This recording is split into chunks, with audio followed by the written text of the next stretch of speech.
Aqui Bento Silveira de Souza compartilhando a palavra.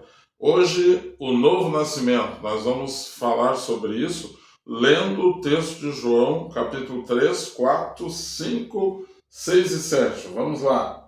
3, 4 e até o 7. Nicodemos perguntou: como pode um homem nascer sendo velho?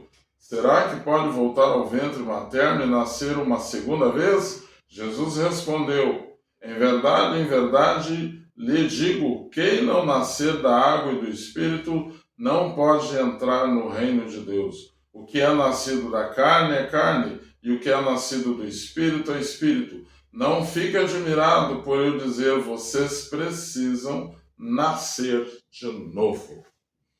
Esta expressão, nascer de novo, é uma expressão mencionada muitas vezes na Escritura. Mas, de fato, como é que se divide toda essa história? Eu encontrei em dois livros, o livro de Gênesis e o livro de João, informações importantes a respeito. No livro de Gênesis, no capítulo 3, a partir do 6, nós vemos ali a morte espiritual acontecendo com os dois, com o primeiro casal, Adão e Eva.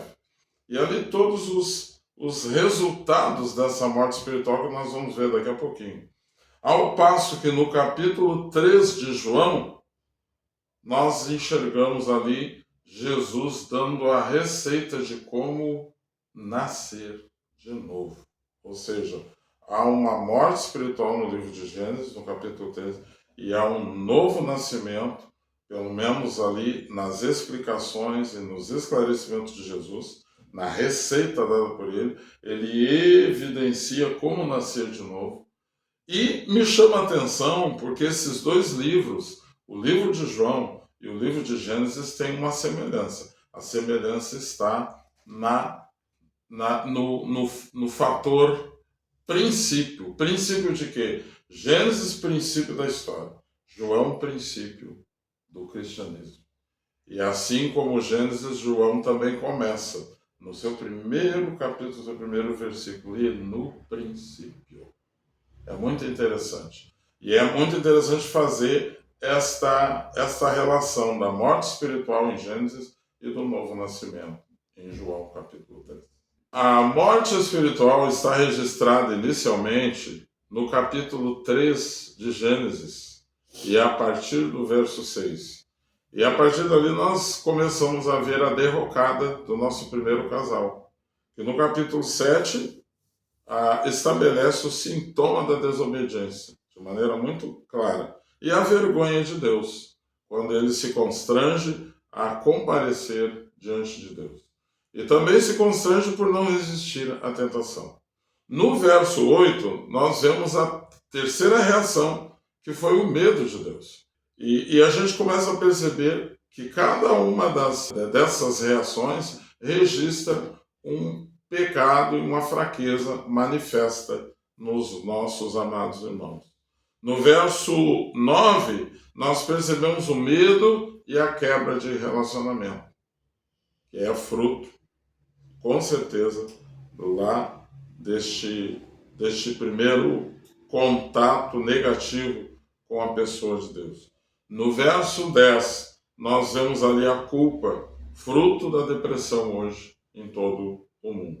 No 11 e no 12, a acusação e a condenação dos nossos pares e a pessoas que estão à nossa volta.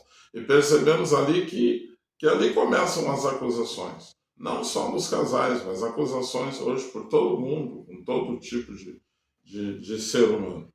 E aí, uma observação interessante. Quando não assumimos a culpa de nós mesmos e permanecemos debaixo da condenação da culpa alheia, assumimos um outro agravante, que é o orgulho que vem sobre nós em forma de iniquidade.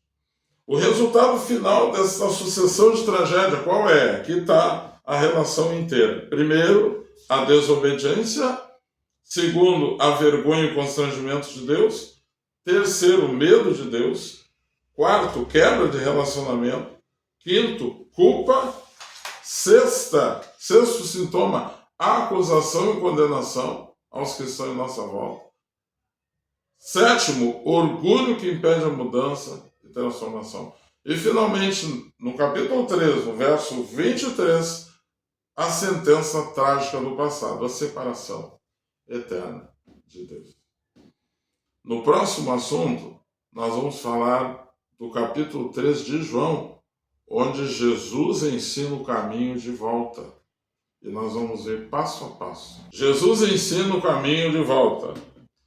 No capítulo 3 de João, nós temos ali as respostas de Jesus e as dicas de como recuperar e como você sair da morte espiritual.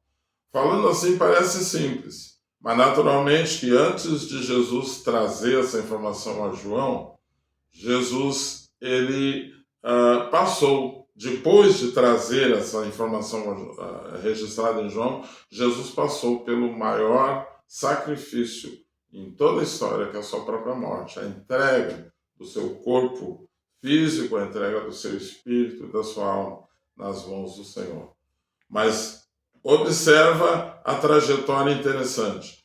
Quando Jesus responde a Nicodemos qual seria a forma de nascer de novo, no versículo 5, Jesus traz aqui algumas prerrogativas interessantes. Primeiro, o nascer da água. O nascer da água aqui significa duas ideias. A santificação, pela qual o homem tem que passar de novo, através do seu arrependimento.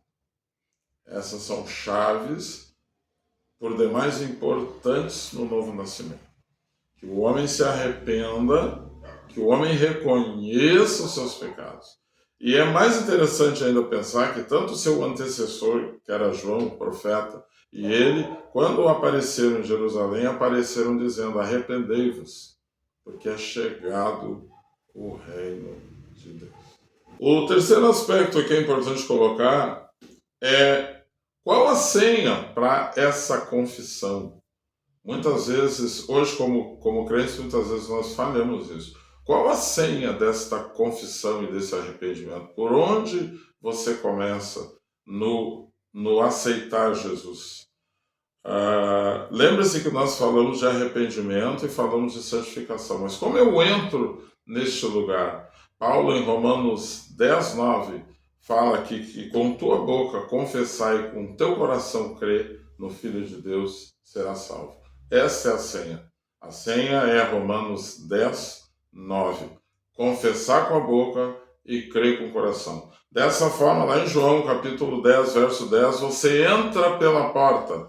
E Jesus diz que a porta é Ele. Ele é a porta. E diz mais adiante também que quem não entra pela porta é salteador ou ladrão. Então você precisa passar por Jesus. Arrepender-se, confessar Ele e crer nele no seu coração. Aí em João 1,12 nós temos lá: mas a todos quantos o receberam, deu-lhes o poder de serem feitos filhos de Deus. A segunda parte do novo nascimento que Jesus ensina para Nicodemos é que nascer do Espírito. E nascer do Espírito implica em duas coisas. Quando você aceita Jesus e o recebe, a Bíblia diz que ele passa a habitar em você. Esse Espírito passa a habitar em você. E num segundo momento, esse Espírito enche você. Onde é que está escrito isso? João 14, 17, está escrito exatamente isso, o habitar e o estar.